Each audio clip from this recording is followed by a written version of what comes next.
But I don't think people fully understand what this is going to be. It's in the freaking title, folks. What if? This is not going to factor into, yes, I realize the multiverse is a thing. Hello, nerds. So we're back to normal, I feel like. The notes sheet is only 3 pages long. We have a little bit of everything, so it's a good round episode.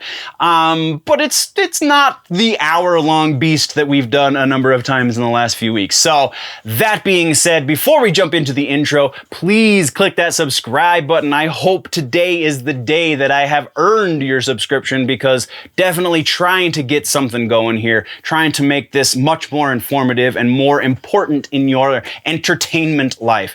That being said, I'm Dustin. This is Generally Nerdy. You're watching the Week in Nerdom, and here is an intro.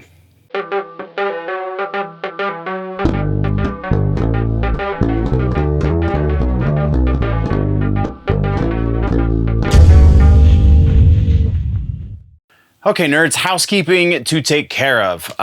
This is as we come into Comic-Con season. And as Denver Comic-Con has been purchased by a separate entity that is not Pop Culture Classroom, I'm in need of your help, good listeners and viewers. So I need to push social media. I was gonna try and be subtle about this and be like, hey, just follow me on the Twitters or wherever. But honestly, I'm not one to do that with people around me. I'm not a very subtle person. I'm pretty blunt. So I'm just going to put this out there. I need to push my social media in order to get credentials to certain events. Some events are totally cool with how many followers I have, how many listeners I have, how many subscribers, and so on and so forth. Other events, the larger events that I'm trying to get into, namely now Denver Comic-Con and Salt Lake. I've never officially been media at Salt Lake, so the sooner I can do that, the better. But in order to get it's not even necessarily get more interviews, it's get better interviews. To get proper media credentials, I need to be pushing social medias, because as it stands, I have a good number of listeners. Thank you extraordinarily much to the guys over at Nerdy Legion, Martin and co. I am super thankful for the opportunity that you have given me in order to be a part of that platform. So thank you to those guys very much. They have definitely helped out the listenership, but now we need the interactions. I understand I am not the best at the social medias, but follow me. I am definitely getting better at being interactive on social media. So on Twitter, it's at generally_nerdy. On Instagram, it's at generally nerdy, all one word. And on Facebook, it's at generally nerdy or generally nerdy photo or generally nerdy gaming. One of those, any one of those, preferably the regular nerdy or the nerdy gaming, because I have a decent following on nerdy gaming now too. So definitely check out all of the socials. Please subscribe or follow, however the vocabulary works on whichever outlet you're going to, and become part of the conversation with me, because honestly, that's going to help the content at this point in the game. That's going to help the content the most. All you have to do is subscribe. All you have to do is follow. Whatever it is, it's a button click or a screen press away. And honestly, I would love the interaction. If you don't feel comfortable interacting, if you are just a lurker and that is the way you do the social medias, 100% understand, 100% know where you're coming from. I'm requesting that follow. Anyway, shameless plug, whatever self-whoring you want to call it, out of the way. Let's talk about the news, shall we? In music for today, it's gonna be, we're kind of back to normal. the balance for things anyway, save for gaming and tech. That one is still really big. Either way, in music, we've got a couple of videos to talk about and a tour, and then we're on our way out to the next section. So let's talk about those videos. First up is Ministry. Al Jorgensen and company are releasing a new record. The new record is due out October 1st, so that is actually news that came along with the launch of this video. The name of the video is Good Trouble. The name of the record that will be out on October 1st is Moral Hygiene. Because Jorgensen is one to preach. Oh, like that man hasn't lived a crazy and colorful and probably obscene life. But whatever, we're not here to judge, just here to point out logical fallacy. Our next video that we're talking about is a single from Trivium. Trivium is working on a new record, but there is no release date on the new record. They're still in the studio recording this new record, so the fact that they've released a video from this studio session is really interesting. I would be really interested to see how Matt Heafy and company do the thing as they're recording. So the name of this song is In the Court of the Dragon, which has me very intrigued. Comment section's a little crazy, but comment sections usually are, so I can't really hold that against them. But definitely haven't been a huge fan of the last few things I have heard from Trivium. We did have a reaction video fall prey to technical difficulties. I don't even know exactly what happened, but I did lose a reaction video to the last single that Trivium released. So this is very likely going to be in the next batch of reaction videos. So I have not watched either of these for the same reason, because I feel like there's going to be some fertile ground to cover in some reactions to this stuff. But you can go check it out and let me know what you think down in the comment section. Those are the only two videos that we have to talk about that are of note. And then we have one tour that is noteworthy. And then we're on our way out. So Drowning Pool is going out on the road starting September 2nd in Corpus Christi, Texas. They will be on approximately, 9 dates or so, solo. So local openers, maybe somebody big will stop in for a show. But by and large, the tour billing is them by themselves. And then as of September 29th, they will be joined by Head PE and Ill Nino, which is an interesting group because Ill Nino, what with all of the crazy that happened about a year and a half ago, and then Head PE just put out a new record. Ill Nino, I believe, is still working on a new record or working on the release of the new record, something along those lines. So very interesting. Some new metal midweights. I wouldn't call them heavyweights, but midweights for sure. Coming around, they will be running that tour, like I said, starts September 29th in Abilene, Texas, and then that runs through October 13th in Phoenix, Arizona, and kind of everywhere in between and around and up and down. So that is our music section for the episode. Jumping into gaming and tech, I am loving the new format because it is helping me get all of the content to justify putting in things that I probably wouldn't have put in a year ago, 2 years ago. So let's get into a new trailer. We don't have any follow-ups or corrections, but we do have a new trailer to talk about, and it is a proper trailer for the Death Stranding Director's Cut. Yes!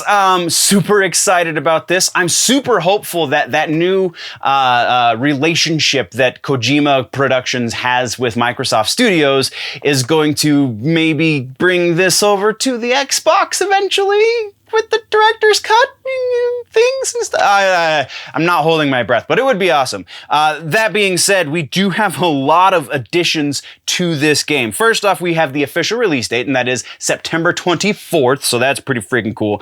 We have the announcement that we will officially be getting new boss battles, new combat mechanics, sorry, I'm reading this, including new weapons, accessories, like a buddy bot, so a helper, little helper robot, a shooting range, a racing mode, new campaign missions that are presumably going to be sprinkled throughout the storyline, as well as upgraded transportation options, which, yes, because from what I've seen and what I honestly haven't played it because I don't have a PlayStation, but from what I've seen, what I've heard, that is one of the biggest gripes about that game is the mode of transportation. The way you get around the map is pretty slow and aggravating. So that will be a welcome addition. But that is all we have for trailers. We have some kind of sort of tech, but it's mostly gaming, which is also very awesome. So the first up we're going to be talking about Call of Duty League.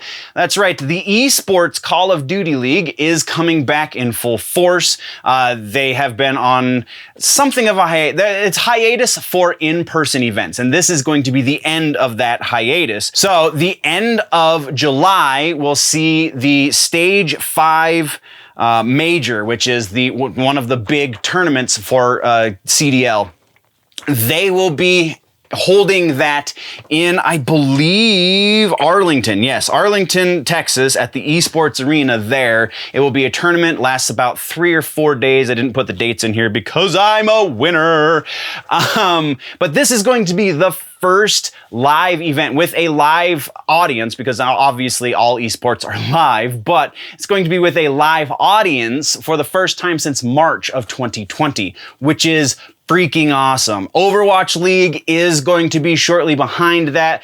They, I believe, are doing things in China and or Japan, and their next season will be live once again, with a live audience rather, once again from America. So all of that is good news and pretty freaking awesome. So that's what we have there. Next, we're moving over to Apex Legends. Apex Legends just announced that they will be doing a new game mode as well. It's a new event called Thrillseekers, starts July 13th. So next week, Thrillseekers is going to introduce a different take on the existing arenas as well as a new arena, according to the press release. The new arena or map is called Overflow, and it is the new mode is called Arenas. That's why I keep saying that word, because I don't know, words, whatever. So Arenas is designed specifically for 3-person teams to go head to head. So it'll be much faster gameplay. This is something that the community has kind of been asking for a little while.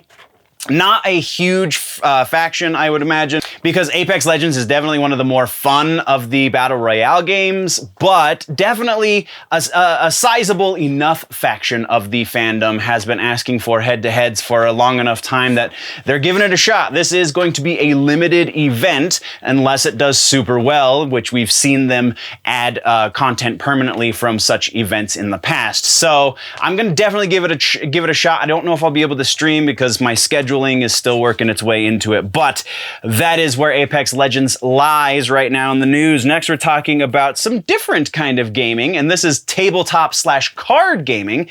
Magic the Gathering, their new expansion, Adventures from the Forgotten Realms, just went up live for pre-orders on Amazon. You can find the link down in the description.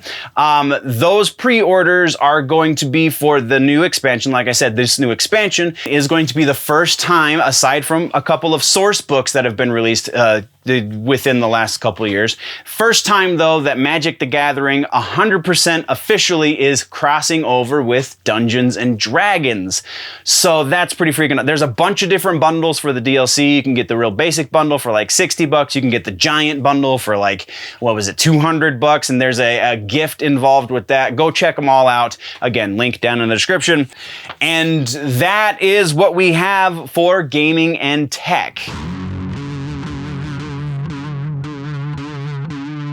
Now let's get into comic books very quickly. We do have one follow-up. We have one new piece, interesting, and we have a feel-good piece at the end. So first up, we're talking about San Diego Comic-Con, aka Comic-Con International, aka the people who will sue you if you try and name your event Comic-Con, even though they weren't the first, nor do they really have the rights. Anyway, so San Diego Comic-Con, the reason we're talking about this is because very specifically Marvel and DC, which extends into both of their cinematic counterparts, so the MCU and Warner Brothers, will not be attending San Diego Comic-Con at home this year.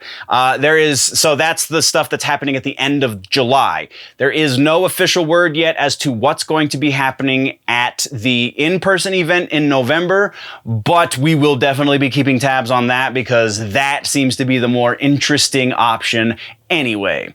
So that's our one follow-up. Then let's get into the one piece of news, and that is X-Men. The new X-Men #1 is out on shelves right now, and you can go pick it up. This new one is written by Gerry Duggan, art by Pepe Larraz, and sees the new the new X-Men team fronted by Cyclops, Marvel Girl, Polaris, Sunfire, Rogue, Laura Kinney, Wolverine, and Synch are the face of this new X-Men team. I don't know why that word was hard for me to find, but yeah, very interesting.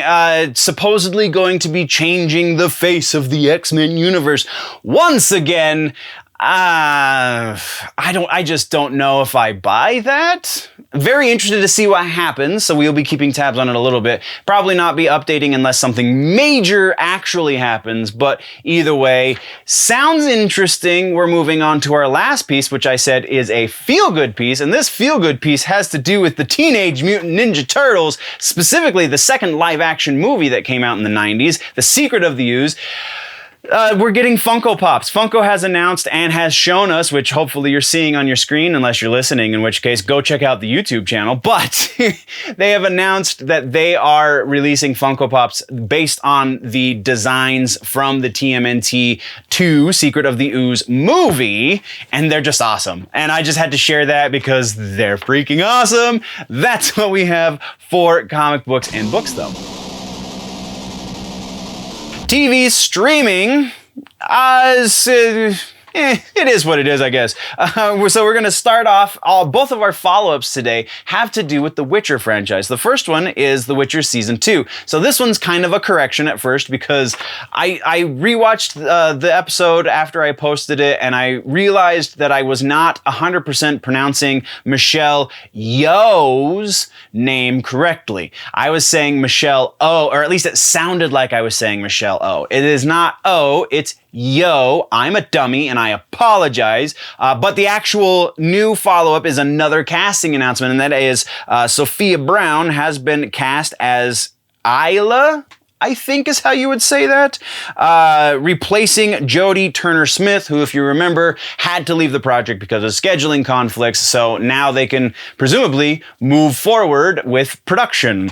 Our other Witcher update comes from WitcherCon directly, which is happening right now as I speak to you, so I literally just got this like 20 minutes ago before I started filming, but WitcherCon has given us the Season 2 announcement for the Netflix live-action series, and it will be coming out December 17th officially. So there you go, nerds. So our only other bits for this episode for TV streaming are trailers, and one of them is kind of gigantic.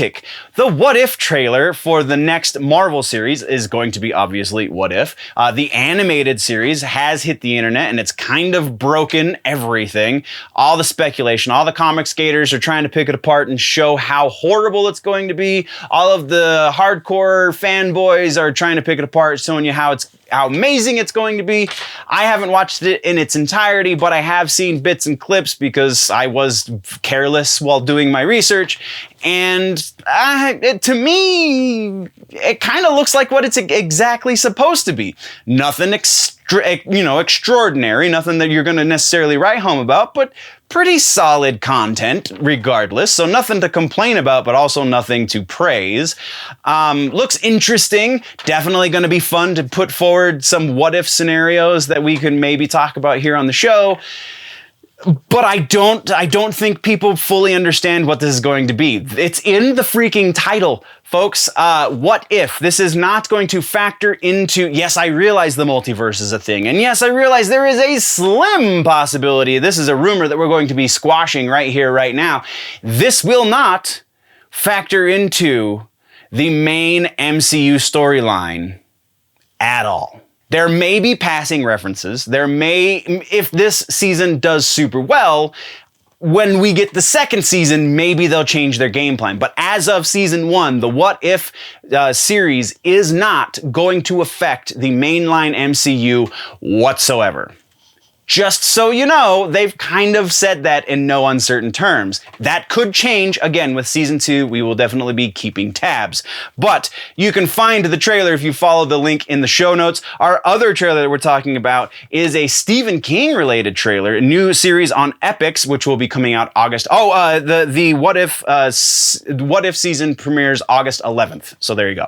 August 22nd is going to be the new Stephen King series on Epix. It's called Chapter Appleweight. This is the live action series based on the Salem's Lot book. Interesting. I'm down for some vampires. That's all we really have, though. Again, links to those trailers down in the show notes, and we're moving on.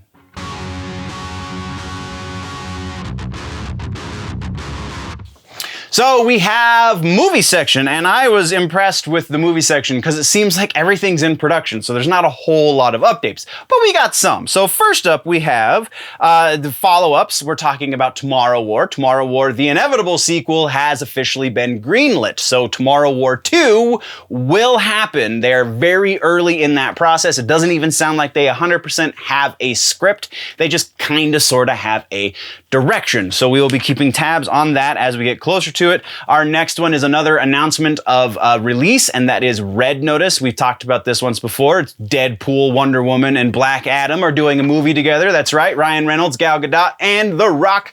Very intrigued by this one because that's just a weird combination of actors outside of a comic book movie. So I want to see what's going to happen, but I don't think it's going to be the best movie ever by any means, but definitely intrigued. So the announcement here, though, is the release date is November 12th. So put that on your calendars if you're a big Ryan Reynolds, Gal Gadot, or Rock fan. And then Scream is our other follow-up. The movie, the reboot movie, the continuation, reboot, whatever, remake, has officially been completed. We're about 6 months out before we get to the release date, which is in January of next year.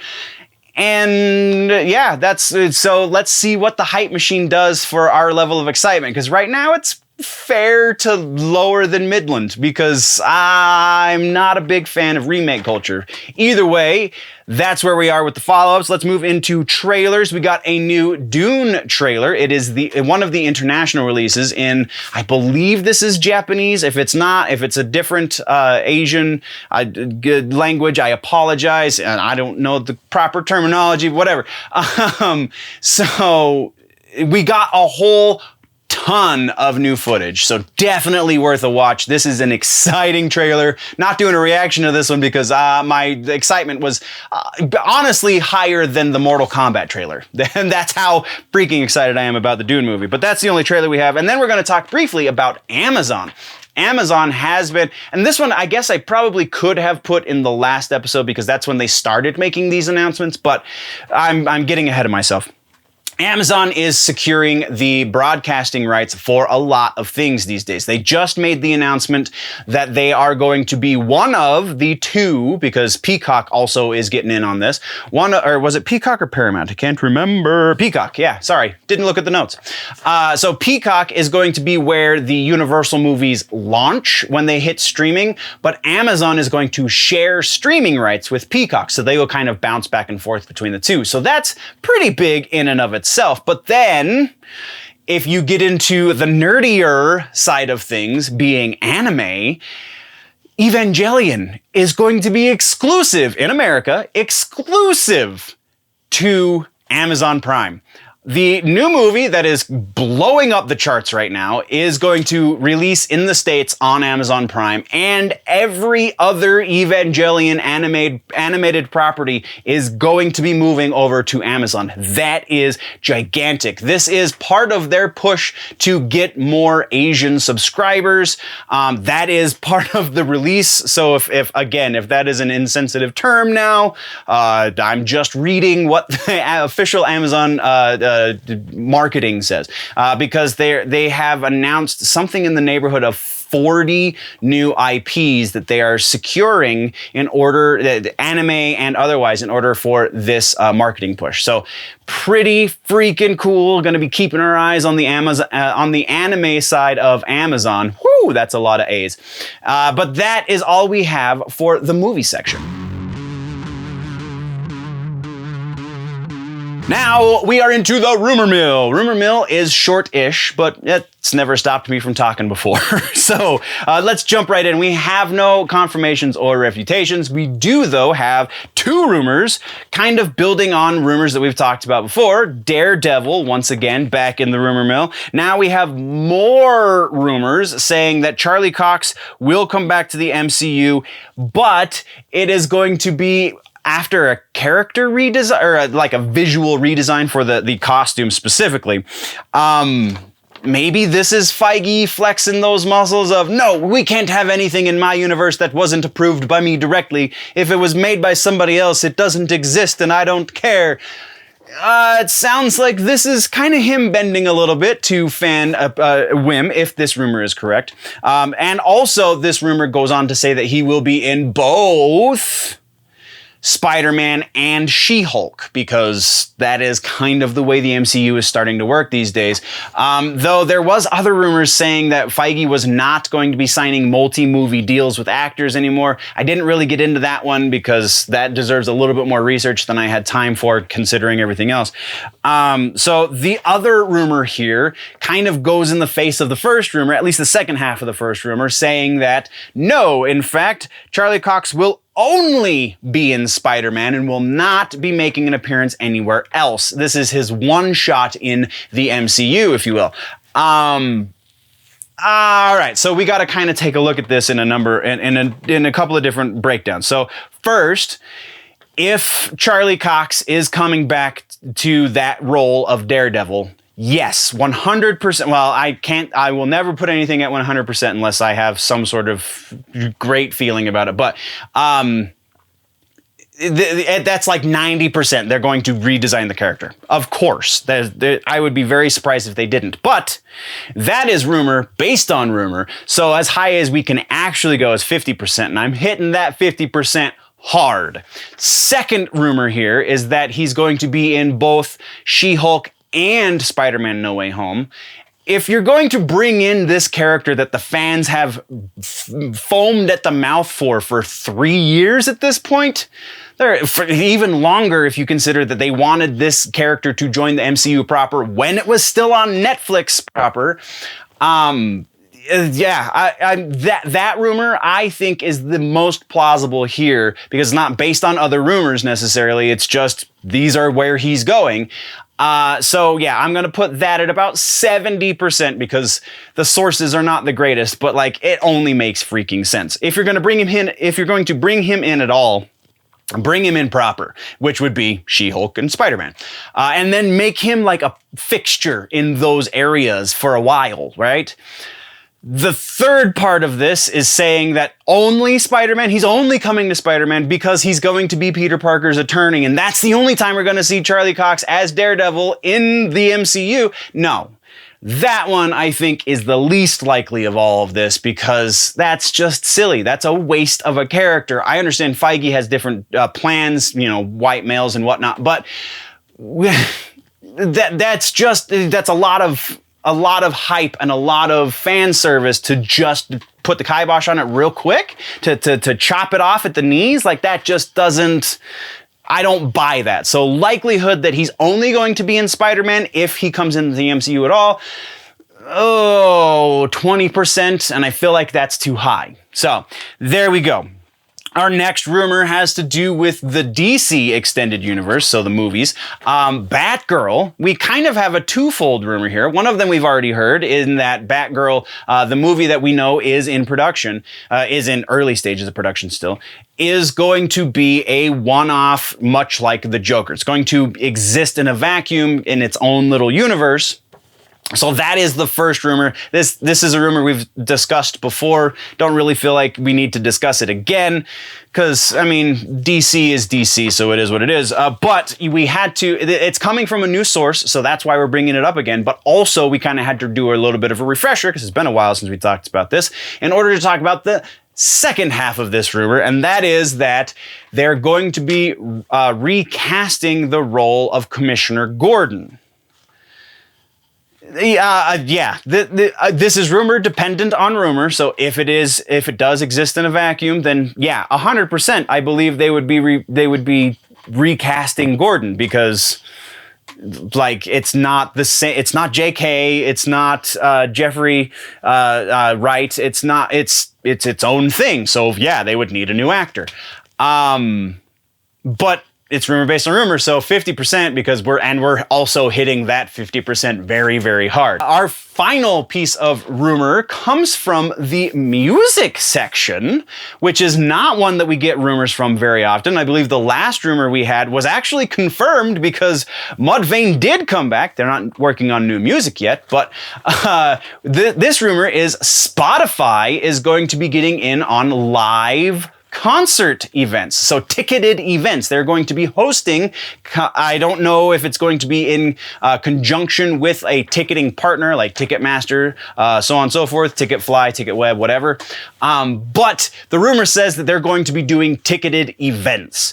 They have kind of dabbled in this a little bit. I don't believe they were the ones running the tickets, but they did do during quarantine. They did do a number, I think it was 2 in-person with vaccine things, and then they did a couple of live stream special event ticketed events, and they paid off pretty well. This is the rumor goes on to say that this is Spotify testing the waters in order to help bands put on more successful shows as a means of making up for the fact that they don't really pay bands super well, which is a whole other conversation that a lot of people just really don't understand how the music industry works, and we're not going to get into that. But rumor that Spotify is getting in on ticketed events, 90%. There is again, would be very surprised if this is not the way things are going, because we already have seen the things that they're doing, and they're just going to continue trying to make money and continue trying to make themselves look better in the eyes of the people who pay for their service or subscribe to their service at the very least. So yeah, 90%. We're going to bump that up even higher, 95%, because again, super surprised if this doesn't actually happen. That is the end though of the rumor mill. And also the end of the episode. What did I miss? What should we talk about in the next episode? Let me know in the comments down below. If though you want to go deeper in the conversation, jump over to the website, generallynerdy.net, the Patreon, patreon.com/generallynerdy. Any of the socials, again, pushing socials super hard. Twitter, Instagram, Facebook, Getter.